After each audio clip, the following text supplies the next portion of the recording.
ngasi general reading am khatang tawse ko general reading se group 1 dana amethyst thamge ko pyramid group 2 dana rose quartz thamge ko imung manung gi oine yengse ko sum haidi aigi families the problems oiro natraga aigi imung manung gi kai kai leino ko kari guide ka ke habado mai tar yengmina se ko haidi family gi oina tarot card reading hai tare ko sida haidi pakhang li shabi khatang gi wasu nate ahan ngai sum yeng ba ko ai imung da haraga di aigi icha imo dagi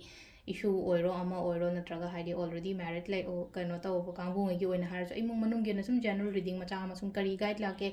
aina tawgada ba tawredaba adu hapetang yengmina se ko hamba amethyst se thamase ko group 1 da ko group 1 da amethyst thamase general reading family gi oina ko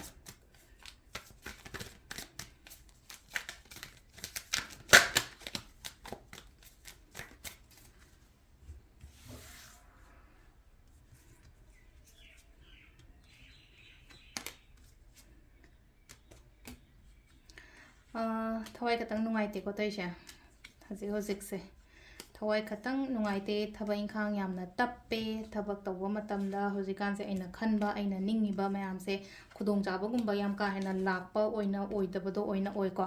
ado sise akoi gi august gumba kaigumba matung dagi di yamna di phana di lai ko silai se ko adi sum imung manung khatang gi wasuna taba akoi bagi energy so yamna haida negative oibado maka toxic oiban harasne ko environment se yamna toxic oiba kar ingjan ba khojan ba akoi gi mung sida admai tawraga ado yengsallaga su leina ko hadi yingning yingjan jasno haina jo khandok piyo dum hai petang leina ko hadi moina bu moina ke dodoi no hai bagi dum mai tawra ko ado sida lai se hai tara ko sida wakhan di yam nungai te ko wakhan yam nungai te sida lai te ko gi 3 of swords lang matam je ketang thamoi je ketang painful oiba khotpa dum bagi mong dane ko sida lai se adagi samna have the relationship taga haraga so maka hai tara ko loina ma wari watai ga loina share taw dabado ai gi partner no oiro ai gi keno thawai nungai tana ba pot se sum chak chak chak to ko pa mai taraga si se sida lai se amka keno di oide ko adum sumaina tawni haibadi laite ko si pharakani khatang tapna hai tara ko pot sing se loina ma mari kay hani akhoi gi keno lambi track ta di loin lakani ko track ta khatang la track ta lakani sa haja august kumba kai gumba sai kanda yoraga di pot sing se loina ma track ta lakani aduga ai gi damak ta phaba matam haibadu su oigani bisa mega lan thogo so yam phagani ko mega lan thogo so yam phagani future da hai tara se ko future card se thadi akhoi gi keno akhoi gi फजन नुशी चाना लेमिनब खोमिनब दुमाइना पीरिबा तपना हादि good news ओरगा सो अफबा लागा जो खतंग delay ओइबा खोटपा अदुनि को सिदा लाइसे अदोंगा साइगी सिदा नुंगाइतबो खोतबा मा आइना खलिबा खोलि ma'am से यारिङै रिलीज तो हलो हादि पंखन खंजन गनो को सिदा जस्ट सिसु लाइफ की पार्ट अमने लाइफ की फेस अमने अदुदुना माइन चचगी जनी को सि मैम सिसु हाइना खंदोकबिबा आइगी सु मतम लाखिनि को आइगे फा मतम से सोइदना हाइ तारगो आइने शोर्निंग बने आइना मैनिफेस्टेशन तौरिबने हादि अफबा लोइना मग लाकनि हाबेगी दुमाइना गुम्बा खनबिबा अदेंगा साइगे न हाइदो हादि खुदोंग जाबो गुम्बा कै गुम्बा अमता लाक्तन लेजे हादि सिसुसु लेना को अगस्त की मतुंग गुम्बा कै गुम्बा थामरी मंगा गुम्बा लेरगति खुदोंग जाबो गुम्बा कै गुम्बा अदुम्बसु मखल खरा लाकनि को सिलाइसे लांदा लालनो मिंगोंदा काइरुनो आइगी दमक्ता अफबा दुम ओइगनि को अदु सिसिना को यामेथेस खनबा ngैगी ओइना ओइरे को मथंगी अखोइगी ग्रुप 2 दना रोज क्वार्ट्स से तमसे को रोज क्वार्ट्स जनरल रीडिंग मनुंगी ओइना को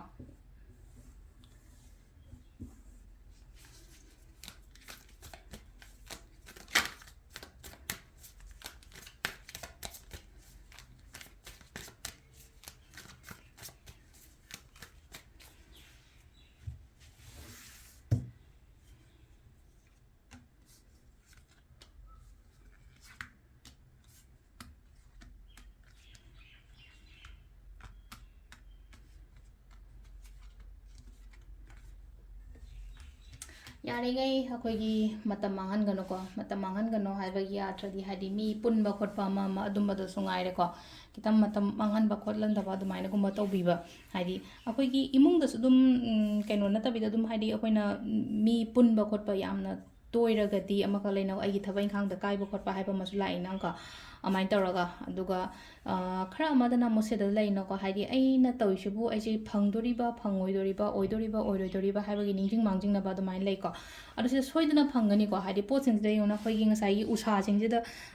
कइनो ओइद्रा मा खोइगी मयोन लोइना चोंगिद्रा मयोन चोंगने ग्रोथ लेयेबा दुम सिदा लाइसे को इसा सिदा हादि अतनबा वाबा खोटपा अदगी कई हाइनी रेस्पॉन्सिबिलिटीज है हारसने को इथन द लोइना पोबदो मा ख युम गी भार ओइरो अमा ओइरो सुगुम मयाम से इथन द लोइन पुरा जबने अमु मोक्सु याम तल्ले बंग अमु याम तल लोइना का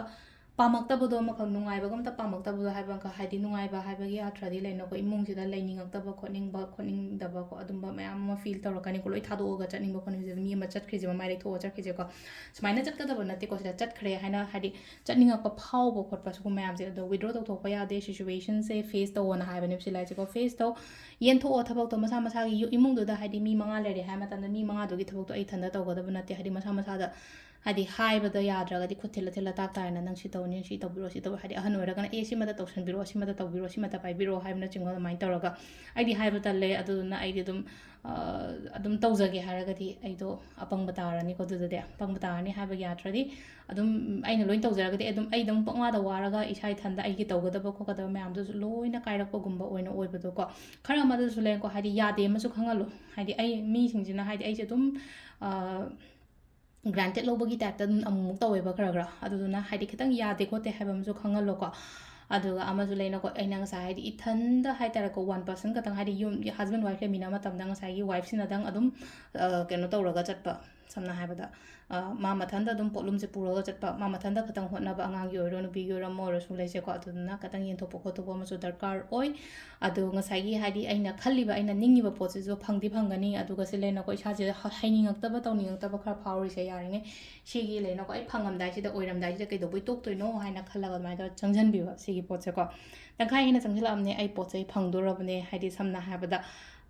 ꯂꯩ ꯑꯃ ꯊꯥꯏꯌꯦ ꯍꯩ ꯑꯃ ꯊꯥꯏꯌꯦ ꯃꯨꯜꯂꯝꯗꯥꯏ ꯆꯥꯔꯝꯗꯥꯏ ꯃꯍꯩ ꯆꯥꯔꯝꯗꯥꯏꯁꯤꯗ ꯑꯩ ꯀꯩꯗꯧꯕꯩ ꯇꯣꯛꯊꯣꯛꯇꯣꯏꯅꯣ ꯍꯥꯏꯕꯒꯤ ꯑꯗꯨꯒꯤ ꯇꯥꯏꯞꯇꯅꯤꯀꯣ ꯁꯤꯂꯥꯏꯁꯦ ꯑꯗꯨ ꯁꯤ ꯂꯩꯔꯦ ꯑꯩꯈꯣꯏꯒꯤ ꯉꯁꯤꯒꯤ ꯀꯣ ꯍꯥꯏꯗꯤ ꯐꯦꯃꯤꯂꯤꯒꯤ ꯑꯣꯏꯅ ꯇꯥꯔꯣ ꯀꯥꯔꯗ ꯔꯤꯗꯤꯡ ꯃꯌꯥꯝ ꯊꯦꯡꯛ ꯌꯨ